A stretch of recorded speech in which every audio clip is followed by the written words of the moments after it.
nossa dialogadora de hoje, ela tem a ver com moda. Mas não é só isso, ela tem a ver também com teatro, com literatura, com inclusão social, com a construção social dos preconceitos, com a cultura pop, com a universidade, sim, porque ela tem 16 anos de academia, de universidade, não é? Ela tem a ver com publicidade e propaganda, portanto, comunicação social, enfim, ela é múltipla. Ela é a nossa dialogadora de hoje, autora desses livros, dos quais nós vamos falar durante o nosso diálogo, com a atriz também, Tânia Dourado. Linda, como vai, meu amor? Tudo bem? Tudo maravilhoso. Hein? Quanto tempo, hein? Quanto tempo? Quanto tempo. Um amor antigo. Tânia Dourado, que começou no teatro, mas a vida a levou por outros caminhos, por todos esses caminhos que eu falei. Moda, literatura. Hoje ela é escritora, não é? Inclusive de literatura infantil, e doutora, não é? Com mestrado e doutorado em linguística. Portanto, ela é uma linguista e uma escritora. Eu me refiro a ela, que é a Tânia Dourado. Que vai começar por onde, Tânia? Você me trouxe tantos objetos, que os objetos, vocês sabem, vão pautando a conversa. Para a gente filosofar, como se eles fossem assim um trampolim, para a gente, a partir dali, mergulhar no abismo das ideias. Você escolhe. Eu escolho ou você escolhe? Escolha. Vamos lá. Vamos começar pelo mestrado? Uma sugestão só. Pode ser. Vamos começar pelo Começar por mestrado. aqui, por esse Vamos livro? por aqui, por aqui. Por esse livro. Sim. Bom, livro chamado o Judeu. meu mestrado, eu trabalhei... Feigan, o Judeu. Feigan, o Judeu. Eu, no mestrado em linguística, eu optei por trabalhar uma releitura, uma tradução que o Will Eisner fez, que é esse autor aqui, design gráfico, ele é quadrinista. E ele influenciou, ele é um dos pais da graphic novel, que influenciou Frank Miller, os cineastas todos, então ele é uma referência no mundo. E esse livro, ele dá voz a um personagem emblemático da literatura mundial, que é Oliver Twist, do Charles Dickens. E o Charles Dickens é considerado, isso tem tudo a ver, esse livro, porque ele tem tudo a ver com inclusão, com voz, com intertextualidade e com criança. O Oliver Twist é considerado o primeiro livro da literatura mundial a trazer uma criança como protagonista. E também um livro considerado como de cunho social. A partir dessa obra do Eisner, a gente vai trabalhar dentro do mestrado e a partir dessa obra que isso não é verdade. Por quê? Porque ele trouxe realmente um protagonista, uma criança, mas não tem um cunho social, porque a criança que a gente torce, o leitor, desde o início, é uma criança burguesa. E o leitor torce apenas pelo Oliver e não pelas outras crianças que estão no seu entorno. E esse é o primeiro erro do Dickens. O segundo grande erro do Dickens, ele colocou um vilão chamado Feigan e que tem uma pecha chamada O Judeu. E ao longo da obra, ele passa a chamar apenas de O Judeu. Foi considerado, e que foi considerado uma obra antissemita. Antissemita. E assim como o Mercador de Veneza também, mas ele tentou depois reparar esse erro, tirando das publicações posteriores essa pecha e a vilania do personagem atrelada a uma etnia. Uma etnia. O epíteto, o judeu. Mas ele não conseguiu. Como vilão. Não conseguiu, porque todas as traduções que reinam no mundo partiram das primeiras, né? E o que ele faz, o Will Eisner, sensacional, mesmo ele sendo um cara que trabalha com quadrinhos, que também trabalha muito com estereótipo, com quadrinhos, ele vai dar voz a esse personagem. E aí é lindo aqui no início. Sim, porque comunicação de massa, né? Sempre trabalha com. Mas ele vai dar voz e ele começa aqui, ó. Aqui é ele e diz: sou Feigan, o judeu de Oliver Twist. Essa é a minha história que foi ignorada e negligenciada no livro de Charles Dickens. Aí ele diz aqui, lê pra gente. Aguenta aí, Sr. Dickens, enquanto o velho Feigan conta como tudo realmente aconteceu. Exatamente. E é lindo dentro da linguagem. É um diálogo entre obras, porque né? Porque ele vai marcar um lugar de fala desse vilão. Aquele que não tinha voz, Aquele que não tinha voz e passa a ter voz. É belíssimo. É engraçado. E aí eu designei a minha dissertação como... Eu criei uma tipologia discursiva chamada Discurso da Reparação. Sim. E uma obra que busca reparar um erro de uma obra tão célebre, né? E aí, a partir daí, criou-se também outra tipologia, eu criei, chamada Discurso da Diferença, que vai embasar toda a minha literatura. Que é esse o nome de outro livro da nossa dialogadora de hoje, a Tânia Dourado, a linguista. E eu estava me lembrando de que foi por acaso, vamos começar por onde? Vamos começar por aqui. Mas esse livro, por acaso, eu estou vendo pela sua narrativa acerca dele, como tem a ver com tudo que você... Tudo que eu faço. Com o que você faz. Criança, inclusão social, revisão de literatura, tudo, né? Literatura infantil, isso. Não é? E eu estava... E também... Imagem, né? Que imagem, eu trabalho com uma linguagem multidisciplinar. Com E também cultura popular, multimodal, né? E com língua, com linguagem mesmo falada, com palavra. Eu estava me lembrando, por exemplo, que a palavra judeu derivou da palavra judeu a palavra judiar, o verbo judiar, que é considerado o verbo dos vilões, né? Quem judia, né? Isso. Quem judia do outro, exatamente. Né? É aquele que maltrata o outro, que martiriza o outro, né? Judiar alguém. Né? E algo, nós temos na cultura cearense muito dessa influência na linguagem, e não é nem só isso, dessa linguagem dos judeus e dos árabes, mas o que eu queria que você falasse é como a linguagem reflete pensamentos, constrói preconceitos, a linguagem mesmo, a palavra. Isso, então, eu percebo assim, ninguém nasce com preconceito. O preconceito é uma construção social. E ele vai sendo repassado a partir dos adultos. Por isso que eu criei esse livro novo aqui agora, que se chama Por que os adultos dizem o que dizem? Por que os adultos dizem o que dizem? Isso. É neste que você queria que eu falasse aqui? Aqui, ó. Deixa eu te mostrar. Por que os adultos dizem o que dizem? Quer dizer, os adultos é que seriam responsáveis pela construção de determinados conceitos na formação dentro da das linguagem, crianças. A partir da linguagem. Porque o discurso, ele é um modo de ação. O discurso não é algo vago, ele tem força de lei. Eu falo aqui também, lá atrás, aqui eu digo exatamente isso. As pessoas disseram que eu dou muita importância às palavras, mas no casamento a minha tia disse, aceito. E o que foi dito, ficou dito. O juiz falou, eu vos declaro marido e mulher. A palavra do juiz mudou o estado civil da minha tia. A palavra tem força de lei, a palavra é coisa séria. Por isso mesmo que mesmo que uma pessoa não tenha intenção de magoar, que discrimine sem perceber, a gente precisa corrigir. A consciência ajuda a deter o mal. Ficar em silêncio alimenta monstros. Você se distrai, a maldade entra e muda você. Incrível, porque veja, na própria Bíblia a palavra tem uma força, né? Exatamente. Como é que Deus criou o mundo? Segundo a cosmogonia judaica, não é? Criou pela palavra, né?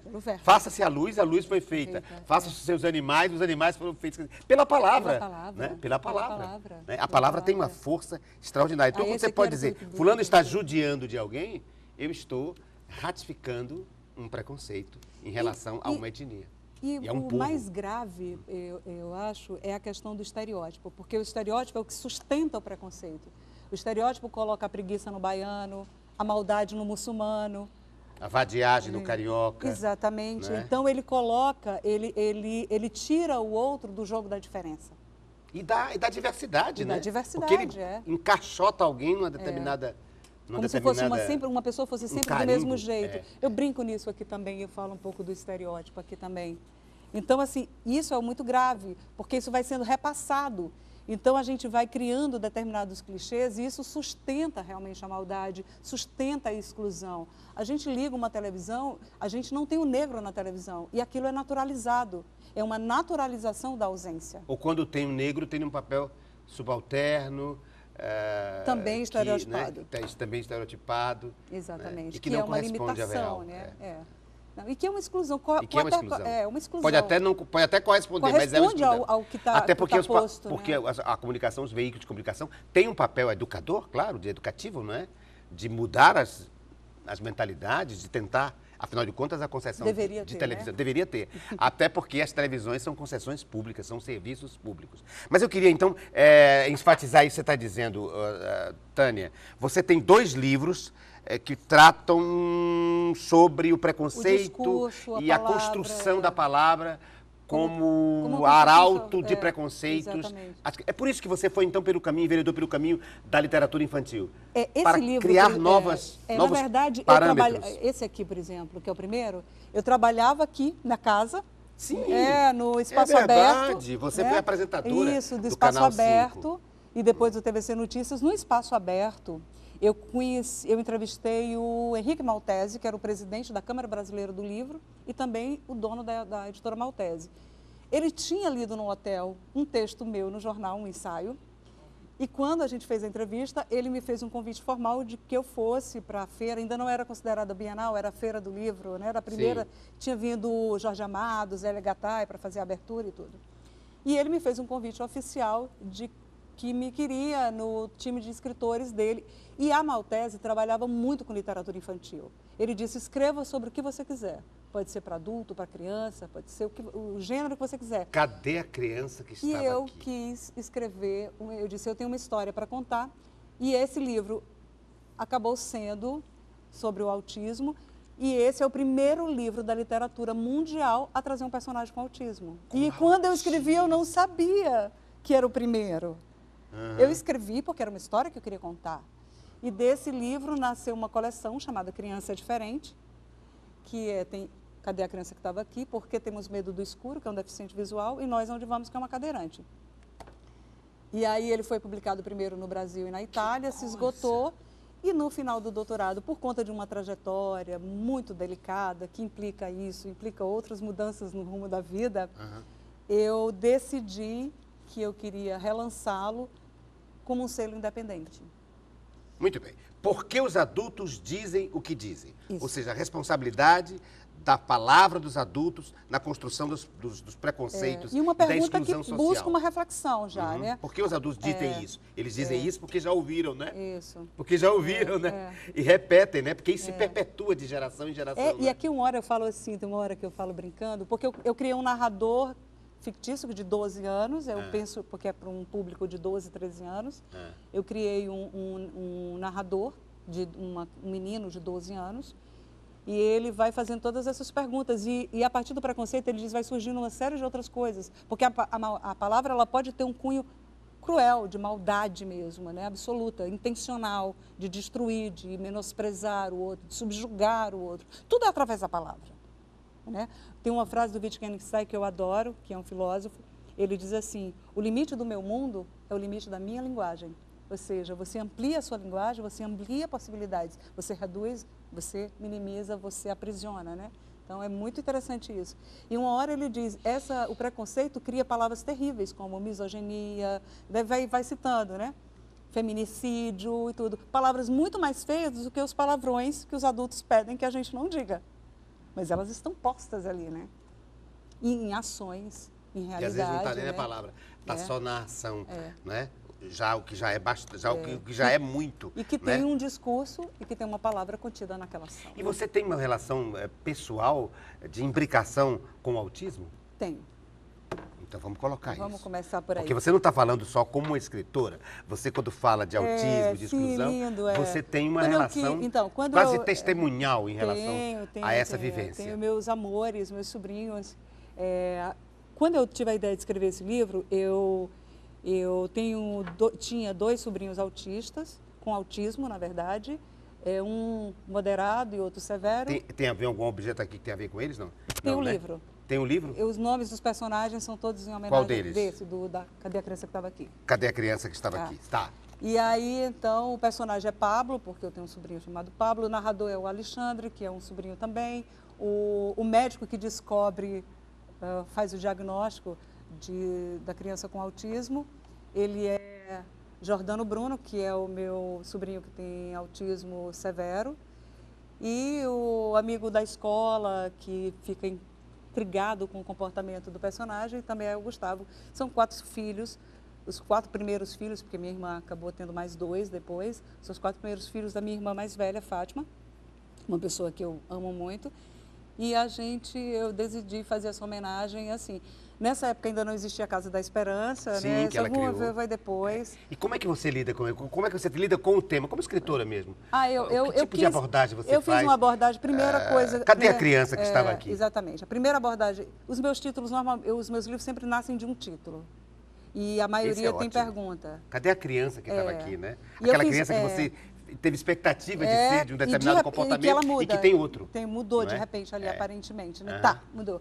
E aqui eu fiz também intertextualidade, o Pablo, a homenagem, eu também fiz uma intertextualidade com o Pablo Picasso, então o humor do personagem vai mudando, quando ele está em crise tem um detalhe de Guernica, quando ele está em paz tem a pombinha que ele fez para... Uma blusa com e aí eu uma trato cena a de Guernica, diferença também, eu trato também a diferença como uma forma de também perceber o mundo, não só com relação a uma pessoa com autismo ou sem autismo, não isso, né? Então, assim, Vila Lobos está no texto, Claude Debussy está no texto, é a música que vai tirar ele da crise, do personagem da crise. Por que eu escolhi esses dois? Porque Vila Lobos tinha essa coisa do ouvido de dentro, não tem nada a ver com o ouvido de fora. Uma hora o avô diz para a criança, será que essa criança não é surda? Ele não escuta. E o irmão diz, não, claro que ele escuta quando o cachorro late, ele escuta quando tem alguém chegando e ele se esconde, então ele escuta. Aí ele fala da questão do Vila Lobos, que compunha no maior caos, e quando o caos, o barulho de fora interessava ele incorporava a prole de bebê, o choro do bebê, ele botava na música, o trenzinho caipira, não ficava porque aqui, ele diz, né? ele tem a famosa frase dele, o ouvido de dentro nada tem a ver exatamente, com o ouvido de isso, fora. É lindo não é? isso, né? E, no entanto, você associa essa genialidade, não é? essa excepcionalidade ao... E fiz questão de colocar a música Clair de Lune, porque o Claude Debussy, ele foi considerado incapaz, ele tinha uma deformidade, disseram que ele daria para qualquer coisa, mas não daria para música. Ele não só deu para música, como é uma das músicas mais tocadas no mundo. E é um divisor, é lindo, né? Não estou me lembrando agora como senão eu cantaria. Mas a gente podia cantar lá, mas eu não estou me lembrando agora. É lindo. E então eu fiz questão de fazer sobre isso e também fiz questão que o narrador fosse uma criança, que não tivesse um discurso paternalista e que todas as inquietações, as demandas, as perguntas fossem por parte do irmão de 7 anos que estava nessa expectativa do irmão para brincar com ele. E no final eu digo que ninguém nasce para realizar os sonhos dos outros, né? Cada um nasce como é para voltar melhor do que fez, né? E esse aqui, que é o mais recente... Que é o mais recente livro da Tânia Dourado, Um Vestido para Tuti. Bom, esse livro tem uma história bem forte. Esse livro, Tuti é uma filha que eu perdi em 2001. E então, pouco antes de eu terminar o doutorado, eu estava naquela fase que você só escreve de madrugada, escreve. E a minha ex-sogra, ela tinha me ligado dizendo que não tem que mexer no túmulo da Tuti, porque a Tuti estava aqui, a mãe dela estava aqui e o cunhado estava aqui. Ia ter a exumação, porque o cunhado queria ser enterrado num lugar da família. Eles não sabiam, acharam uma carta depois de muito tempo. E aquilo, na hora, eu respondi elegantemente, aquele discurso, imagina, eu sei que o espírito dela não está aí, então, aquela coisa. Eu saí dali, desmontei a chorar. E achei uma malinha que tinha vindo da maternidade que eu nunca tinha mexido. E que tinha, quando eu abri, tinha um presente que eu tinha levado para a maternidade, que era uma boneca negra, que eu tinha procurado na cidade inteira, uma boneca negra para dar para minha filha no dia do nascimento. Que seria essa, seria né? esta. Seria a boneca. A representação dela. E aí, finalmente, uma cliente minha conseguiu, da publicidade, a Denise Montenegro, e eu guardei essa boneca para dar, não deu certo, eu liguei, pedi, disse, olha, eu sei que o espírito não está aí, mas eu quero que a boneca fique com ela. E na hora da exumação, da exumação. Aí, você acrescentou? Eu pedi que ela acrescentasse a boneca, né? E aí, à noite, eu tinha um hábito, quando eu estava no final do doutorado, já só na redação da tese, de quando você está muito ali, você não raciocina mais, né? Eu levantava, fazia um lanche, voltava e dizia assim, liga o YouTube e assiste a primeira coisa que aparece, né? Mas não pode assistir duas, só pode uma. E não pode escolher, porque se você escolher, você vai para um canal, assim. E eu acabei assistindo uma matéria sobre uma americana chamada Lilian Weber, que decidiu, no final da vida dela, fazer um vestido por dia para as meninas do Malawi, que não tem absolutamente nada. Eu trabalhando identidade, marcas de luxo, certo? Subjetivação, sentimento de pertença. Moda, né? Moda. Você tinha criado você criou curso de moda. Curso de extensão na Unifor, eu sei disso. De especialização também. Então, assim, e aquelas meninas não tinham nada. que a singularizasse. E teve uma frase dessa senhora que me arrebatou. Ela conseguiu fazer 1000 vestidos e ela fez um vestido diferente do outro. Eu comecei a chorar, porque ela podia ter tido um pensamento medíocre e dizer assim, as meninas não têm nada para usar, vão fazer facção, vão fazer em série, né? Sim. E aquilo, naquela noite, eu não escrevi a tese, escrevi esse livro e coloquei em homenagem à minha filha o nome. E é sobre essa menina que sonha com esse vestido, e esse vestido vai chegar até ela e ela não é percebida no lugar, e ela passa a ser percebida a partir desse vestido, ela ganha um sentimento de pertença, ela se percebe como pessoa, como sujeito, então é moda e empoderamento para as crianças. É isso. Um vestido para tutti. E eu estou pensando aqui nessa experiência terrível, que é perder uma filha. No dia do nascimento. Ah, no dia Foi do no nascimento. dia do nascimento. Quarto todo montado, tudo, né? Mas eu não perdi só essa filha, eu perdi muitos bebês, eu tive 5 perdas. E quase perdi o Bento no dia, logo depois, ele nasceu... Tem Bento aí? Bento é esse. Bento é o filho da nossa dialogadora, a linguista e escritora Tânia Dourado. Isso. Essas 2 fotos? São ele bebê são e ele objetos? grande. Bom, aqui temos o Bento. Depois de 5... Eu tive 5 perdas. 5 perdas. É. E aí veio o Bento. Veio o Bento, nasceu prematuro, nasceu super bem, teve alta. Quando chegou em casa, teve uma parada respiratória e ficou 12 dias na UTI. Ai, ai, ai. Por isso que eu te digo que tudo é pequeno. Entendeu agora? E tá aqui o Bento. Tá aqui o Bento, ele tá aqui também. Sobreviveu. Que tá com idade aqui hoje? Acabou de fazer 13 anos. 13 anos. Tá super bem. Ele teve uma parada cardíaca? Respiratória. Respiratória? Teve. Quando Acho que da chegou em prematuridade casa. mesmo, Por causa né, da do prematura. pulmão. Mas 7 meses, era isso? Ele nasceu de 7 meses e 3 semanas. 7 meses e 3 semanas. Mas que tanta experiência terrível. Então. Não é? Não é? Mas diz, como andou aquela menina, ai meu Deus, aquela Mosé, aquela escritora, diz que é preciso sofrer, porque o sofrimento rasga a alma.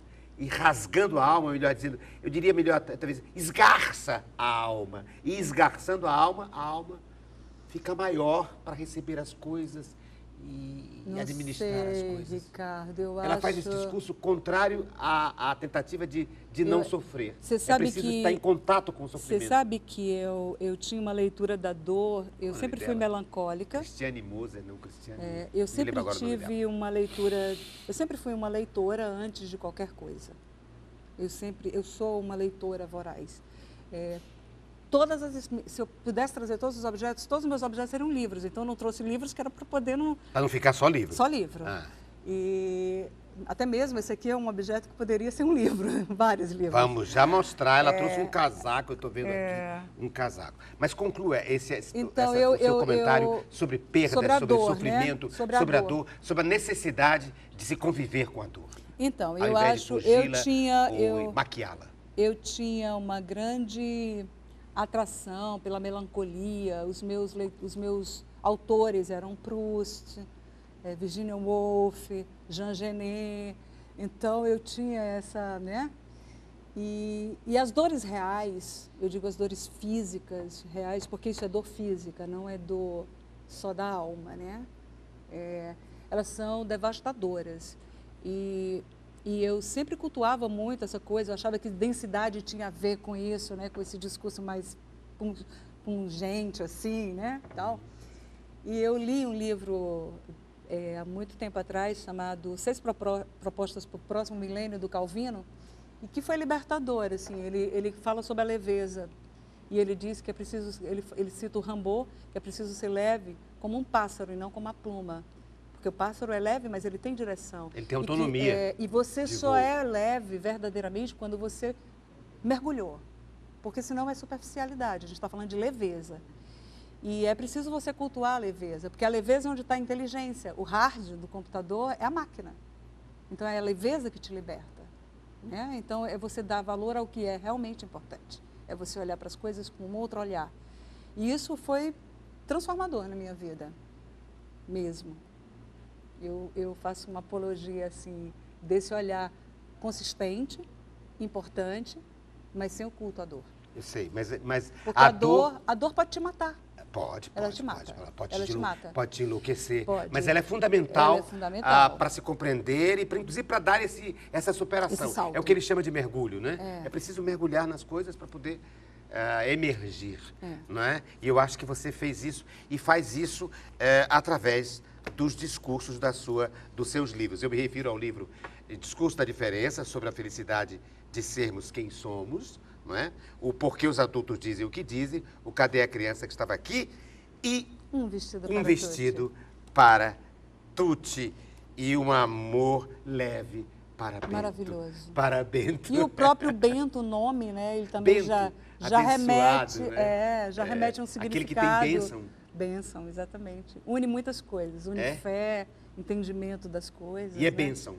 É bênção. Ter filho é bênção. É bênção. É milagre. É milagre. É milagre. E você que eu acho que é o que você mais... Esse autor que eu gosto muito, Walter Hugo Mãe, que incorporou o nome mãe, né, no nome dele.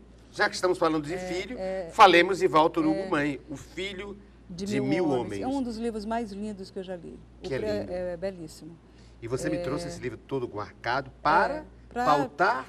O que eu tenho lendo no momento? A literatura que me encanta, né? E a África Chimamanda é uma autora... É completamente diferente do Walter, porque o Walter, a cada frase dele é um lirismo e uma poética.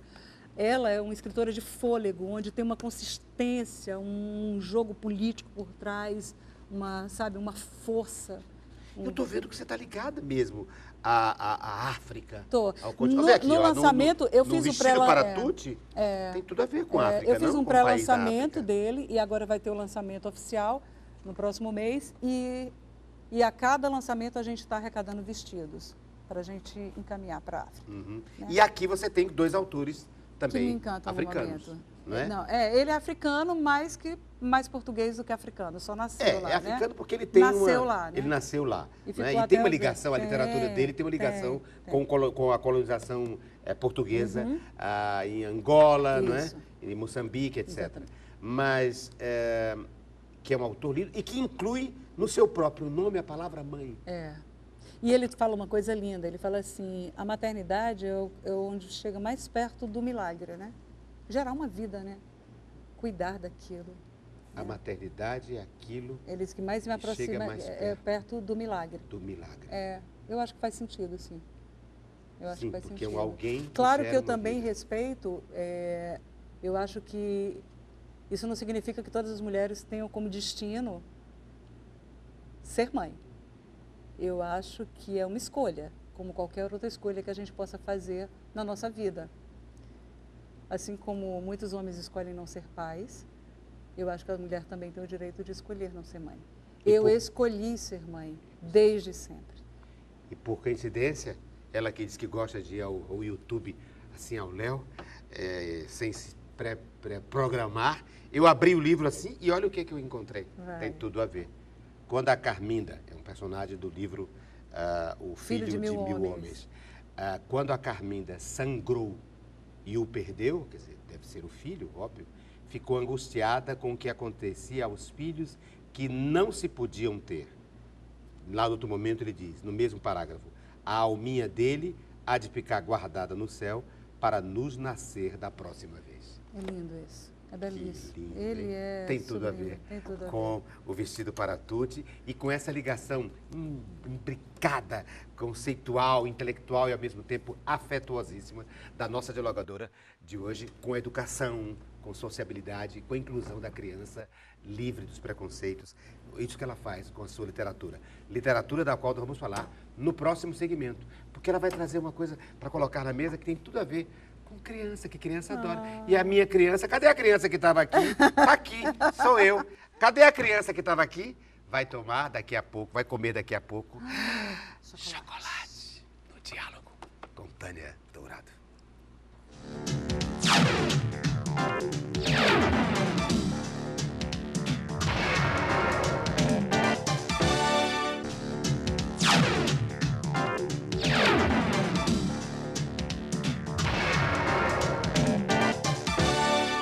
Cadê a criança que estava aqui? Ora, a criança que estava aqui, está aqui uma nova criança que brota dos livros dessa autora, que é a nossa dialogadora de hoje, autora de vários livros infantis. Um deles é este, que faz a pergunta com a qual eu abro o segundo segmento do programa Diálogo. Cadê a criança que estava aqui? Eu me refiro a ela, a Tânia Dourado, escritora, linguista, que tem grande experiência na área de comunicação social, porque ela também é formada em publicidade e propaganda, não é?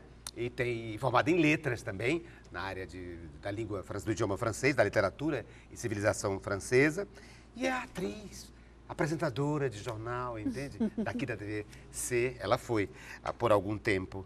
Enfim, é a nossa Tânia Dourado, que me trouxe chocolate, minha gente. E não é fake, não é cenográfico, não. É chocolate mesmo? Mesmo. Mais pourquoi? Parce que... Parce que... Por gentileza. Ai, merci. Mais pourquoi?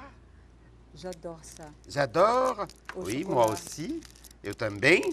Por que ela trouxe o... Estou perguntando a ela pourquoi. Por que ela trouxe Porque não tem chocolate? nada mais gostoso do que partilhar chocolate, café, bom papo, não é maravilhoso? Eu vou deixar o meu para daqui a pouco. Chocolate, porque aciona Eu acho que endorfina, aciona afeto. afeto, né? Afeto. Não, mas do ponto de vista E químico. alegria. Do ponto de vista químico, ela tem ligações com endorfina. com endorfina, né? Não tem como ser triste comendo chocolate, né? Não dá. Não dá pra ficar Não dá, triste. não tem como. Não dá. Acabou o programa. Acabou, a gente vai ficar aqui comendo Agora eu vou comer. a gente agradece a todos vocês. Eu vou comer. No É para próximo isso. momento a gente retorna. Você trouxe, então, para pautar a alegria, para pautar a capacidade que a gente tem. Para Você dizer tava do meu falando enorme em leveza, afeto por você. hein? Para falar do meu enorme afeto por você. Olha, é recíproco. É. Tânia Dourado, você estava falando no segmento passado, no segmento anterior, sobre leveza, capacidade de ser leve, de não entronizar a dor. E agora me traz a alegria de se comer o chocolate. O chocolate como uma comida que aciona a alegria. Aciona. A alegria, como diz o Oswaldo de Andrade, a alegria é um valor revolucionário. Isso. Hein? O Caetano também, né? Alegria. É. A alegria é um valor revolucionário. É verdade. É melhor ser alegre Que ser que triste. ser triste. A alegria é a melhor coisa que existe É assim como a luz no coração. no coração. Meu Deus, mas eu estava querendo me lembrar de outra coisa sobre a alegria. A alegria. Mas enfim, não me lembro agora. Era uma reflexão tão bonita sobre a alegria. Mas o que é Ela volta importante já. é que com alegria é possível... Mas eu acho que essa frase já diz tudo. A alegria é revolucionária. Ela é sim. Porque ela aciona união, não discórdia. Ela aciona esse diálogo, esse encontro, essas vozes que estão nesses objetos que partilhamos aqui. É um pouco da minha história com a sua história, que a gente vai costurando essa relação aqui. Então, já que ela está falando da minha relação com ela, eu acho que a minha relação... Acho do verbo, como dizia uma amiga minha, eu acho do verbo tenho certeza, que tem a ver com teatro. Isso. Porque quando eu a conheci, ela ainda não era linguista, ela não era professora, tinha criado cursos de especialização em moda, em negócios, gerenciamento de negócios. Não era essa figura ligada ao discurso da inclusão e da aceitação da diferença, da diversidade social. Ela era a atriz Tânia Dourado. E qual é o objeto que tem a ver com isso? Esse pullover. Esse pullover. Por quê, hein? Olha que engraçado. Eu poderia ter trazido o livro Shakespeare, A Invenção do Humano, do Harold Bloom. Poderia ter trazido algum texto que eu já tivesse interpretado, né? Algum texto. Mas o teatro, eu ganhei esse pullover da mãe do Anchieta, quando ele faleceu. O Anchieta é um grande ator que a gente teve aqui. Que foi seu colega, Meu inclusive colega, na CAU, no curso Isso, ele foi comigo de para cá, artes de para o Rio de Laranjeira. Janeiro. Ele fez 2 espetáculos comigo, ele fez o Bodas de Papel. E a gente, depois eu tinha sido convidada pelo Circo Voador para produzir uma peça. Eles iam produzir, eu tinha o direito de escolher o diretor e tudo. E eu resolvi fazer, no Natal a gente vem te buscar, do Naum Alves de Souza. E ele era um dos personagens, o Anchieta. É um grande amigo. E eu acho que o teatro tem essa coisa de criar uma família paralela.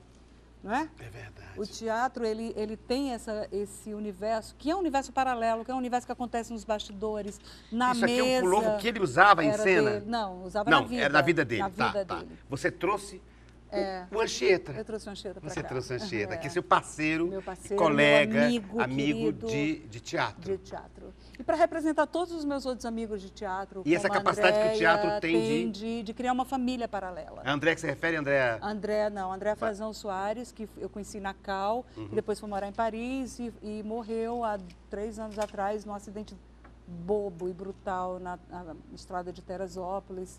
E a gente teve também o Arnaldo, a gente teve Arnaldo tantos Matos, tantos atores maravilhosos. É verdade. E nós nos conhecemos aí, não é? Isso. E eu posso contar aqui? Pode contar. Olha, eu estava prestes a fazer um teste para EAD em São Paulo e eu estava muito nervosa, eu tinha ganho um trecho da Megera Domada e eu não sabia como construir o personagem, como era a linha e tal. E eu encontrei você no Teatro de Alencar e você me viu que eu estava aflita e você foi de uma doçura. Você me disse, esquece que é Shakespeare. Esquece tudo isso. Catarina é você. Traz ela para você. Faz do seu jeito.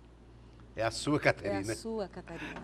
Aquilo foi um divisor de águas. Aquilo foi maravilhoso, porque aquilo me deu um empoderamento diante daquele texto. Eu passei a não temer mais o texto. Eu trouxe ela para mim, eu não fui para ela. Eu usei o meu sentido. Infelizmente, a gente teve uma pane no avião, eu e a Égla Monteiro. A gente dormiu em Maceió e a gente perdeu a prova por conta disso. A Égla Monteiro você conhece? Conheço. Que acabou... Querida amiga.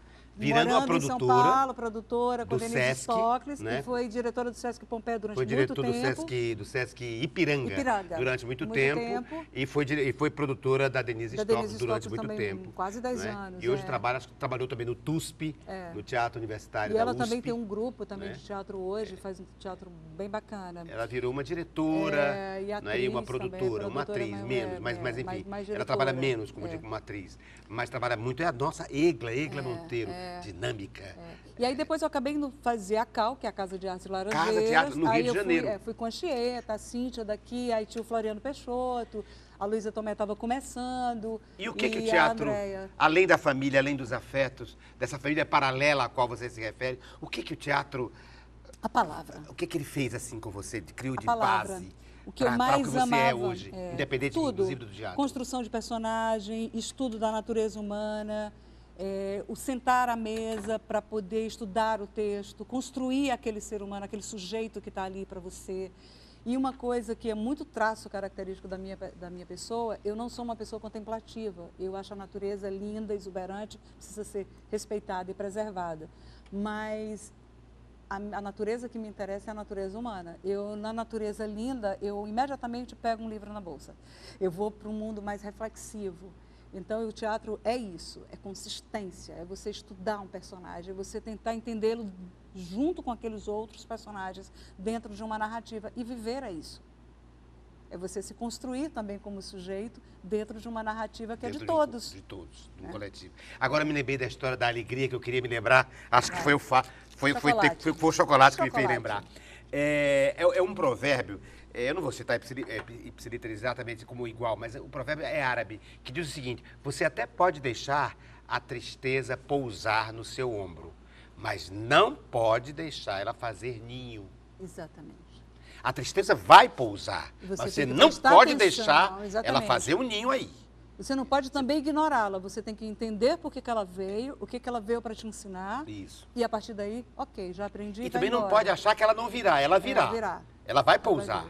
Agora, o que você vai fazer com esse pouso é que é o grande, né, a grande chave da compreensão do mundo. Quer dizer, não pode deixar a tristeza fazer um ninho no seu ombro. Agora que ela vai pousar, vai. É como a inspiração também, mas aí já não é dos árabes, aí já sou eu, que eu sempre digo que a pomba da inspiração, né? O pássaro da inspiração. Ou as musas, ou as pombas. As pombas da inspiração, elas se alimentam de suor, entende?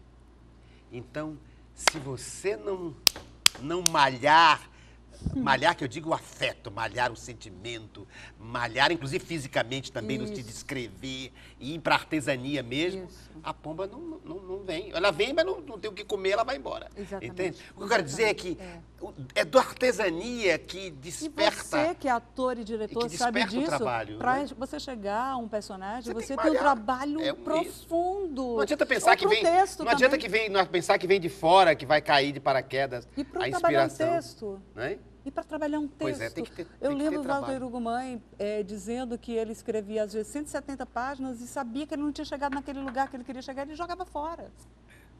Né?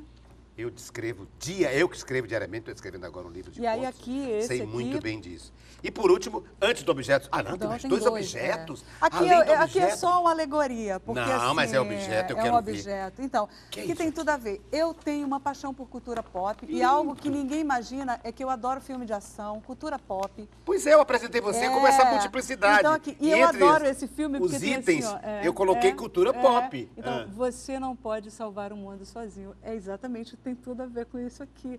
E a jornada dos heróis, é claro que aí são heróis da Marvel, da DC Comics. Engraçado, você gosta tanto de cultura pop e você própria reconhece que na cultura pop e na cultura, claro que é uma expressão da cultura de massa, trabalha-se com estereótipos. E os Claro. estereótipos reforçam o preconceito. E você trabalha exatamente na contramão Na de tudo isso. desconstrução, Eu queria que você falasse nessa... Então, eles trabalham, desse mas- fascínio pelo Pronto, pelo o pop, pelo eu pop, gosto, mas ao mesmo tempo eu gosto de debate. Madonna, então eu gosto de Madonna, eu gosto de Michael Jackson, eu gosto desse movimento,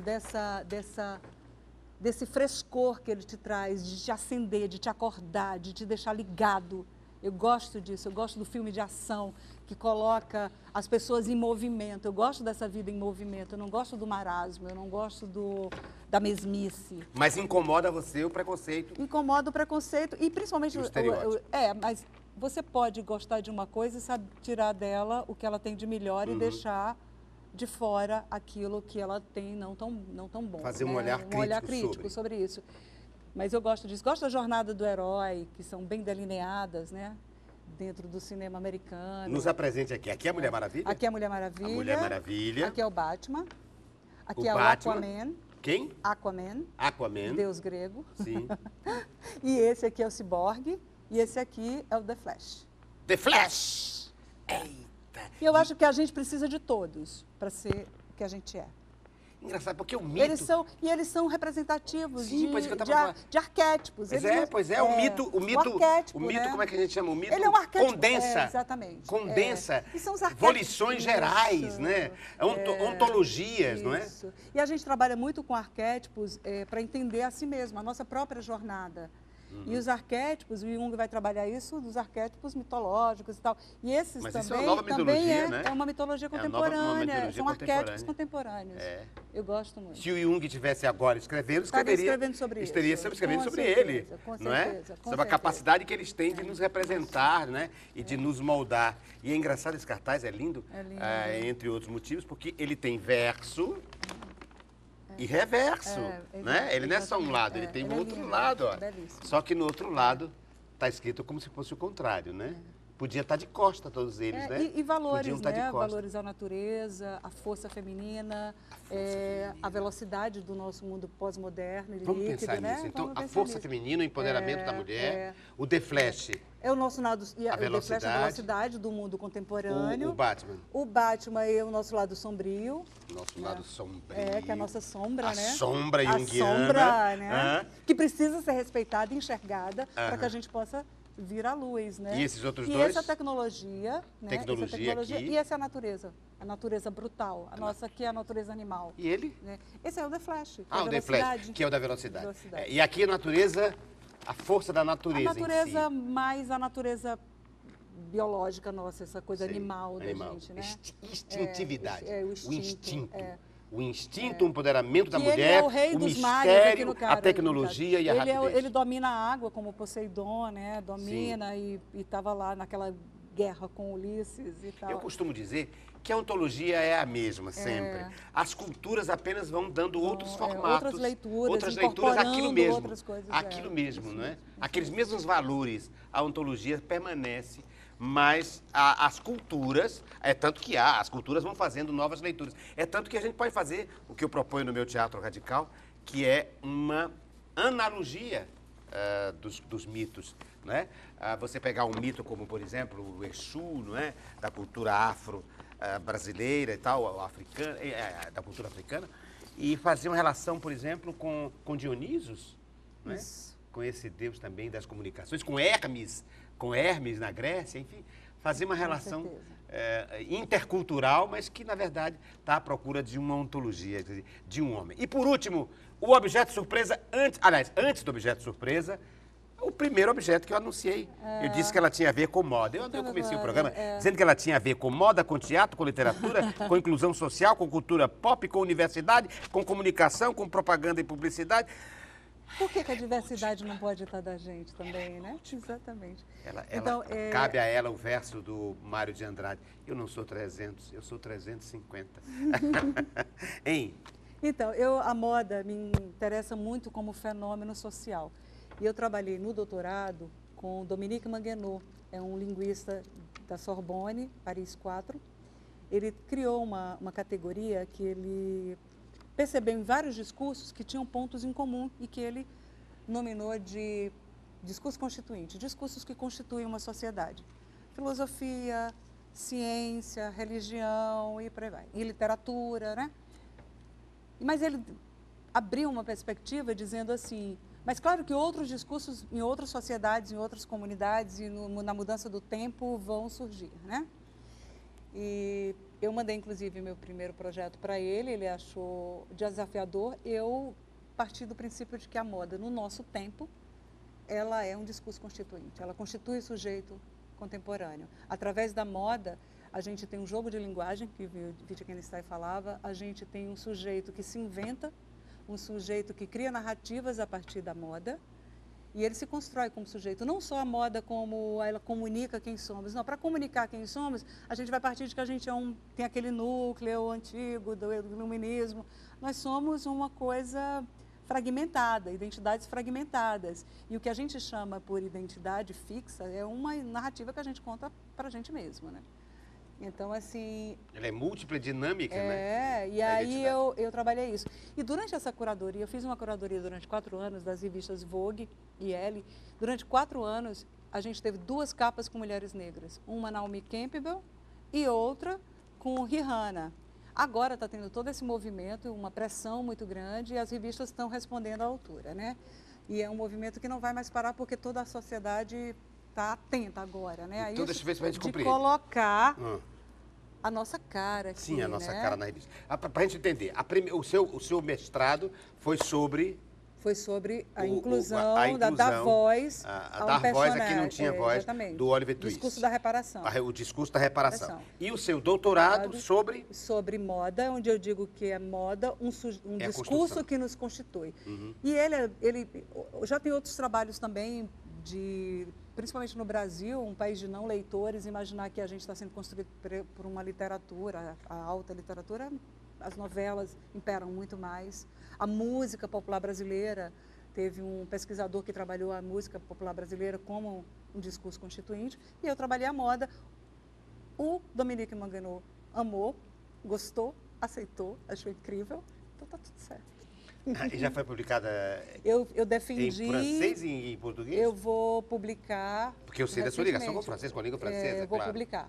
Não é? Mas eu estava lembrando de outra coisa que eu queria que você falasse, que é o seguinte, não digo paradoxo, mas enfim, uma polaridade aí de pensamento.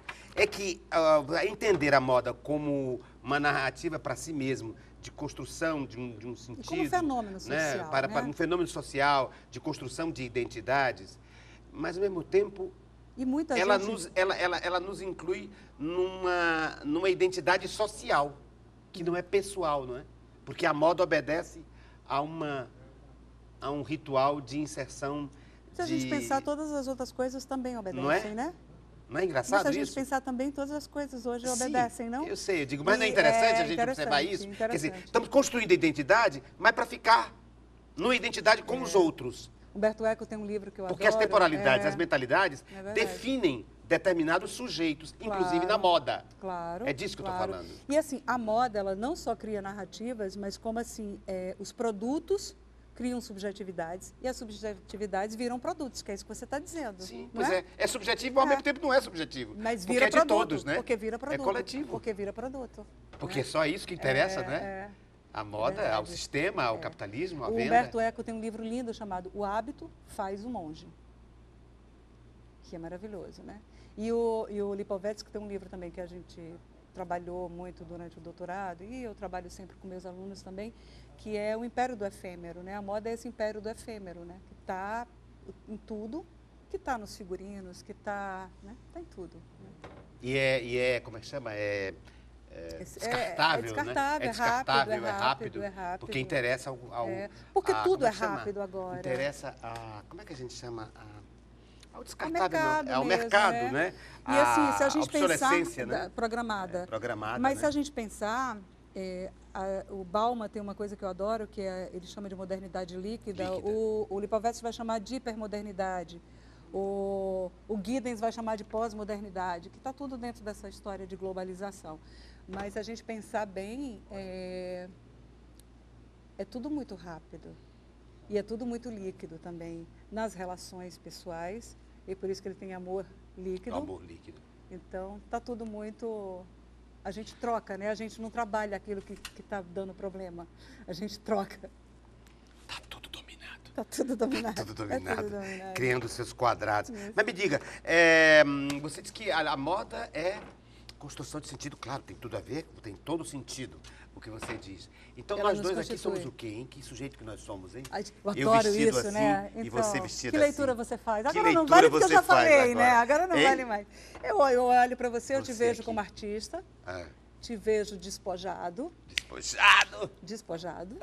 te vejo criativo, te vejo com essa trança, com esse cabelo, esse óculos moderninho, esse tênis, olha só. A gente, Essa né? bota. Ele só poderia ser artista.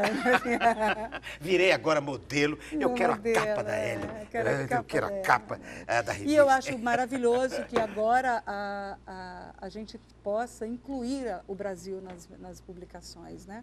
Porque essa exclusão, ela é cruel em todos os sentidos. E você? Você o que é? Quem é você? É você que tem que ler, não sou eu. Mas tá. você pode fazer uma autoleitura, uma Você acha que eu vou fazer? Você acha que eu vou fazer? Você acha que eu vou entregar? Hein? Você está todo de preto, com uma sandália dourada. Não é mais uma sandália, como é que chama? Uma plataforma. Hã? Quase uma Carmen Miranda. É uma aqui, Carmen né? Miranda, isso aí é a invenção da Carmen Miranda. É uma Carmen Miranda. E o dourado é muito Carmen Miranda. Olha aí. Meu Deus, vamos analisar. Você está vendo que loucura? Quer que eu fique em pé para mostrar o look? Que maldade que eu estou fazendo. Eu pegando o objeto dela e colocando ela como análise, como objeto, né? Claro. O sujeito da pesquisa como o objeto da pesquisa. Verdade. Mas é interessante. Por que você acha que você não faria sobre você mesmo? O que eu não falaria? Não. Por que você acha que você não deve fazer? Porque vai que eu digo que eu estou me achando maravilhosa, que eu sou incrível. Objeto surpresa, então. Vamos. Eu tenho o meu Quem para dá você, primeiro tá aqui? Vou passar para você. Que Deixa eu fazer no lindo. final. Isso é um diálogo, Deixa eu fazer viu? no meu. Deixa eu abrir primeiro o seu. Você é a nossa convidada. Eu tenho que ter prioridade. Vamos abrir o que foi que a Tânia Dourado me trouxe, a linguista, a atriz, a professora de comunicação. Ela me trouxe o coração. Explique-se, Tânia Dourado. Imediatamente. Eu conversando com o Bento sobre os objetos que me representam, e ele falou assim, mãe, você é uma pessoa que tem compaixão. Aí eu falei, filho, mas como eu vou representar compaixão? E aí eu achei esse coração, que quem me deu esse coração foi a Andréia, que fez a Cal comigo, que depois foi morar em Paris e se tornou uma grande psicanalista, com pós-doc lá na Sorbonne também. E eu achei que era uma representação da compaixão. Eu acho que o que ele entende por compaixão, a leitura que eu faço, que eu acho que tem a ver mais comigo, tem a ver com a questão da empatia, né, com os outros, mas, sobretudo, com esse sentimento de alteridade, que é mais do que empatia. Porque empatia eu tenho uma história parecida com a sua, é óbvio que eu Me me identifica. identifico. A alteridade, ela é mais Ela nobre. inclui o diferente, Você que não tem a ver olha, comigo, que não tem nada a ver comigo, mas você se coloca no lugar do outro, Do outro. com a lógica do outro, não com a sua lógica, né? E eu acho que representa bem. Eu achei bonito isso, Acho né? que o Bento representa eu você. achei lindo. Representou você bem. Não é lindo? Não é lindo? Eu É achei lindo. lindo. E tem tudo a ver com você. E tem tudo a ver porque com está os na meus base de todo o seu amigos, e tem a trabalho, ver, de tudo que você falou aqui. isso, Está na base de tudo o Tá, afeto, o afeto. a compaixão, Isso. a inclusão do A outro, inclusão, a alteridade. é. E veja o que eu trouxe para você. Ai, meu Deus. Olha que loucura, o que eu associei você. Eu adoro isso. Eu adoro isso. Eu quero terminar o O programa Bento, fazendo. eu ia muito Faça. pra pracinha com ele. Bola. É uma das coisas mais Isso, abre um pouco pra lindas. gente ver. Abre um pouco o quadro. Isso, pra gente ver. Eu trouxe bola de sabão pra gente filosofar sobre isso. Sobre o efêmero e a efêmero. beleza que é. Enfim, eu queria que você falasse sobre isso. Isso é uma das coisas que mais me fascinam. Eu sempre tenho isso, a gente sempre tem isso. Sempre que a gente vai para as pracinhas, a gente solta bolinhas de sabão dentro de Ela casa, é de na uma pracinha. leveza, não é? É uma beleza de uma leveza. E é Você de uma falou em leveza. beleza, não é? E ao É mesmo lindo tempo de uma demais. fragilidade, É lindo. de uma efemeridade, É. porque isso acaba, uma beleza que se esvai, não é? Exatamente. Uma beleza É lindo. líquida e É ao mesmo lindo. tempo E é mágico. gasosa, mágica. É mágico, é delicioso. Lembra criança? Lembra criança. Tem a ver com você. Me lembrei disso. Lembra E leveza, foi eu lembrando lembra você, me tudo. lembrei disso. Dessa pessoa que trabalha com a magia da criança, com... E eu vou falar aqui, eu vou confessar. Você sabe que eu sempre sonhei ser dirigida por você, né? Olha, ainda tem mais uma coisa, hein? É. Ainda tem mais uma coisa, ô, Tânia. É que se você tocar na beleza, ela se desfaz. Exatamente. Olha, toca. É a magia, ó. né? Você apaga com a magia. Você apaga. A magia. Você interrompe a magia. Exatamente. Não é lindo É isso? isso. Hein? A magia tem que permanecer na Dá um magia. pós-doutorado. A Se magia você tocar... tem que permanecer Opa. como magia. Se você tocar... É algo a ser alcançado, mas não que não pode ser alcançado. Se você alcançar, destrói a acabou. magia. Se você tocar. É o como desejo. diz a filosofia. É como desejo. É como desejo. O desejo. Se você toca, acaba o desejo. É. E para procriar outro desejo. É. Eu me lembrei também de uma frase linda que é o seguinte: se você ama, se você gosta de uma flor, você vê a flor, arranca, leva para você. Agora, se você ama a flor, você não leva a flor, você rega a flor e deixa ela ser Deixa flor. ela lá, né? Lá no lugar que nem que ela passarinho, deixa voando. Deixa não bota voar. na gaiola. Obrigado, Tânia. Querido, muito obrigada. obrigado Foi pela uma sua delícia. presença. Uma Lindo, delícia, muito lindo. obrigada. Em Gostei todos muito os também. sentidos. Em todos Viu? os sentidos. Tânia Dourado.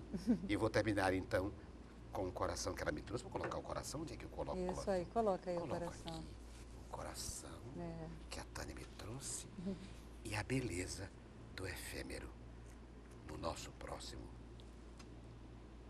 diálogo. E o mais lindo que esse Diálogo. diálogo. Isso é diálogo, são essas vozes, né, que permearam essa conversa aqui.